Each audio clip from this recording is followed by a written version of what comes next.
ADC রুনেল Varma মহোদয়, আমাদের official এবং আপনারা যারা যারা এসেছেন, আপনাদের সামনে আমি অতি সংক্ষিপ্ত আকারে আমি কেন ভারতীয় জনতা পার্টি ছেড়ে তীব্রমতাতে অংশগ্রহণ করেছেন সেই বিষয়বস্তু নিয়ে আমি সে আলোচনাগুলি করার চেষ্টা করছি। আপনারা সবাই জানি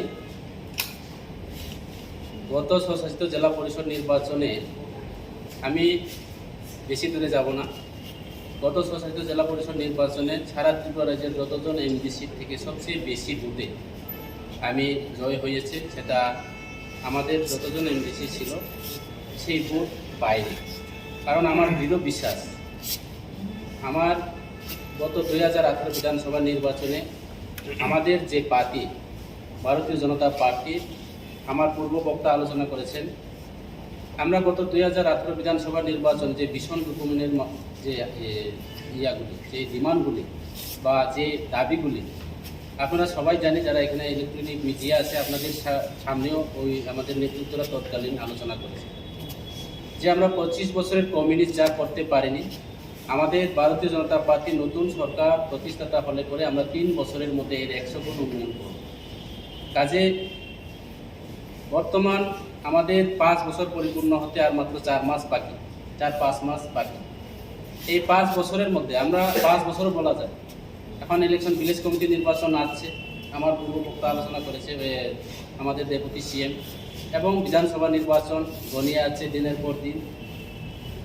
এই সময়ের মধ্যে বিজেপি আরও কোনো উন্নয়নের কাজ করার মতো এবং বেকারদের কর্মসংস্থান থেকে শুরু করে রাস্তাঘাট থেকে শুরু করে পানীয় জল সমস্ত দিকে আমরা দেখলাম সারা ত্রিপুরা রাজ্যের মধ্যে অতীতে যা ছিল এটাও শেষ হয়ে গেছে। বিশেষ করে আমার সামনে বিধানসভা কেন্দ্রে আমি বিজেপি ক্যান্ডিডেট হিসাবে এবং এমডিসি প্রার্থী হিসাবে আমার এলাকাতে আমি কথা দিয়েছি যে আমরা বিজেপি সরকার আসলে 18 নির্বাচনের বা 2018 নির্বাচনে সরকার আসলে আমরা রাস্তাঘাট থেকে শুরু করে পানীয় জল, বিদ্যুৎ সংযোগ থেকে শুরু করে সমস্ত কাজ করার কথা আমরা প্রতিশ্রুতি দিয়েছি। কিন্তু বর্তমান আমরা 23 কিলো, আপনারা সবাই হয়তোবা দেখছেন, 23 কিলো থেকে আমরা থালসরা যেতে পারিনি। অতীতের মধ্যে আমরা সামনে থেকে গোবিন্দবাড়ি যেতাম। এইভাবে অক্ষরে অক্ষরে কোনো কাজ ওনাদের যে প্রতিশ্রুতিগুলি রাজ্য সরকার এবং বিজেপি সরকার পালন করেনি, যার কারণে আমরা কোনো উন্নয়ন কাজ করতে না পারার কারণে আমি ভারতীয় জনতা পার্টি দল ছেড়ে তীব্রমতাতে অংশগ্রহণ করলাম। তো এখানে পরিষ্কার রাজনীতি কেউ ব্যক্তিগত শত্রু নয়, কোনো বিজেপি বিরুদ্ধে লড়াই করার জন্য বা কোনো ব্যক্তির বিরুদ্ধে লড়াই করার জন্য আমি তীব্রমতাতে আসিনি। অ্যাকচুয়ালি আমাদের তীব্রমতার পার্টি নীতিগত বিরোধী। আমার পূর্ব বক্তা যেগুলি আলোচনা করেছেন, তীব্রমতাতে আমাদের নীতিগুলি আছে। আমরা এলাকার উন্নয়ন কাজ করার জন্য আমাদের বুবাকরার নেতৃত্বে, আমাদের প্রদ্যুৎ বিক্রমানিকর নেতৃত্বে, আমাদের মহারাজের নেতৃত্বে আমি আশা করব আগামী দিনে এডিসি এলাকাতে আমাদের জনজাতিদের জন্য, বিশেষ করে তিপ্রাসাদের জন্য আমরা কাজ করতে পারবো। শুধু তিপ্রাসা নয়, আমরা সমস্ত জাতি গোষ্ঠী, আমাদের তিপ্রাসার মধ্যে 19টা সম্প্রদায় রয়েছে। এখানে আমাদের আরেকটা জনজাতি অংশ বৃদ্ধি হয়েছে, যেমন দালং কমিউনিটি। এই 20টা সম্প্রদায় সহ সমস্ত পাহাড়ি বাঙালি আমরা দেখলাম ত্রিপুরা রাজ্যের বিভিন্ন জায়গাতে আমাদের বাঙালি বন্ধুরা তীব্রমতাতে অংশগ্রহণ করেছেন। চাকমা বন্ধুরা, দালং, সমস্ত জাতি গোষ্ঠী আমরা এখানে অংশগ্রহণ করতে শুরু করেছি। কাজে আগামী 2023 নির্বাচনে নিশ্চিত ভারতীয় জনতা পার্টি কী হবে না হবে সেটা তাদের ব্যাপার। আমি জেপি নাদার প্রোগ্রামের বিষয় নিয়ে কিছু আলোচনা করব। গত যে আমাদের জেপি নাদার যে কুমিল্লার যে প্রোগ্রামগুলি আপনারা হয়তোবা জানেন, আমি নিজে ভারতীয় জনতা পার্টি একজন দায়িত্ব নিয়ে কাজ করেছি দীর্ঘ 17 বছর ধরে ভারতীয় জনতা পার্টি। আমাদের মোর্চা সংগঠন সব প্রায় 60টা সংগঠন আমাদের রয়েছে। প্রত্যেকটি মণ্ডলে আমরা 20 থেকে 21 জন কমিটি নিয়ে, মণ্ডল কমিটি, কিষাণ মোর্চা, জনজাতি মোর্চা, যুব মোর্চা, এইভাবে করে আমাদের 7টা মোর্চা আছে।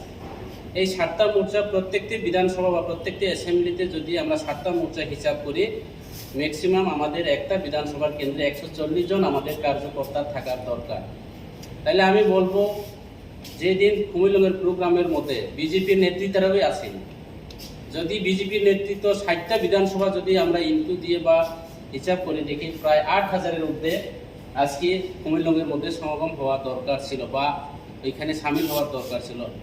এখানে সরকারের তথ্য রিপোর্টে আমরা পেয়েছি, শুনছি এখানে 5,000-এর ঊর্ধ্বে জনসংখ্যা হতে পারে না, যার কারণে আমার দৃঢ় বিশ্বাস পাহাড়ে বিজেপি নেই, মুছে যাচ্ছে। আগামী দিনে ধীরে ধীরে একদম ল্যান্ডস্লাইডের মতো করে বা পাহাড় ভেঙে আজকে আমাদের তীব্রামথাতে অংশগ্রহণ করা শুরু করেছেন। আপনারা নিশ্চয়ই জানেন গত 23শে আগস্টের মধ্যে আমাদের এনডিসি দিবসে আমরা মানিকপুর মতো জায়গাতে সামনে বিধানসভা কেন্দ্রে 3,500 ফ্যামিলি, প্রায় 6,000-এর ঊর্ধ্বে ভোটার আমাদের তীব্রামথা বিজেপি ছেড়ে তীব্রামথাতে আমরা অংশগ্রহণ করেছি। কাজে বিজেপি যেগুলি কথা দিয়েছে সেই কথাগুলি কোনো পালন হয়নি এবং বিশেষ করে বিজেপিতে আমাদের জনজাতিরা কোনো সম্মান পান। এখানে বিভিন্ন কর্পোরেশন বা এসটি কর্পোরেশন থেকে আমাদের 50-55টা আমাদের যে পাবলিক ইয়ার জন্য যে একটা আছে, এখানে কোনো জনজাতি একটা নেতৃত্ব সেইগুলি দায়িত্ব পায়নি, চেয়ারম্যানের পদও পায়নি। এবং আমরা বিশেষ করে এমডিসি, আমরাও জনপ্রতিনিধি, এখানে লেখা আছে ইকুইভ্যালেন্ট আমরা এমডিসিরা এমএলএ, কিন্তু এখানে দেখলাম বিজেপির মধ্যে শুধু এমডিসি নয় এমএলএ এমন আছে, তো ওনারা রোজ বিল্ডিং কোম্পানির মতো করে যে একটা সংস্থার মতো করে চেইন সিস্টেম, যার ভারতীয় জনতা পার্টিতে যারা নেতৃত্বরা আছে এখনো আছে এইভাবে। আমি আশা করি আগামী কিছুদিনের মধ্যে ভারতীয় জনতা পার্টির সংগঠন আরও 10 করবে, কারণ এখানে কোনো সম্মান নেই, কোনো নীতি নেই। ওনারা কার্যকর্তা, ওনারা বলে কার্যকর্তা, ওনাদের মধ্যে কার্যকর্তা বিশ্বাস করে না, ওনারা কাছের কর্তা বিশ্বাস করে। কাজে এখানে যারা দীর্ঘদিন যারা ভারতীয় জনতা পার্টি মানুষের কাজ করার জন্য যারা এসেছেন, ওনারা কোনো কাজ করার সুযোগ পায়নি। এমনও বলে আমাদের মতো যারা এমডিসিরা এমন একটা নেতৃত্ব, সারা রাজ্যের নেতৃত্ব, এমডিসি নাকি ভিলেজ কমিটি চেয়ারম্যান প্রধানের থেকে আরও ছোট এবং প্রধানের সমতুল্য হয় না। কাজে যেখানে এমডিসিরা প্রধানের সমতুল্য হয় না, তাহলে ওই জায়গাতে আমরা থাকা সেটা ঠিক নয়। কাজে আগামী দিনে আমাদের এমডিসিরা আরও আসবে তীব্রামথাতে, সেটা নিশ্চিত। আগামী বিধানসভা নির্বাচনে আমার ডেপুটি সিএমের অনুমতি নিয়ে আমি বলতে চাই যে আমরা সারা ত্রিপুরা রাজ্যের প্রত্যেকটি বিধানসভা নির্বাচনে তীব্রামথা আশা করে লড়াই করবে এবং আমরা জিতব। আগামী 23-এর পরে হয়তো ভারতীয় জনতা পার্টি যাই পার্টির সঙ্গে হোক, আমাদের তীব্রামথার সঙ্গে আমরা সরকার গঠন করব, ত্রিপুরাতে সরকার গঠন করব, এই আশা আমি রাখছি। তো এইটুকু বলে সবাইকে আর একবার আন্তরিক অভিনন্দন জানিয়ে আমার আলোচনা এখানে শেষ করছি। ধন্যবাদ সবাইকে।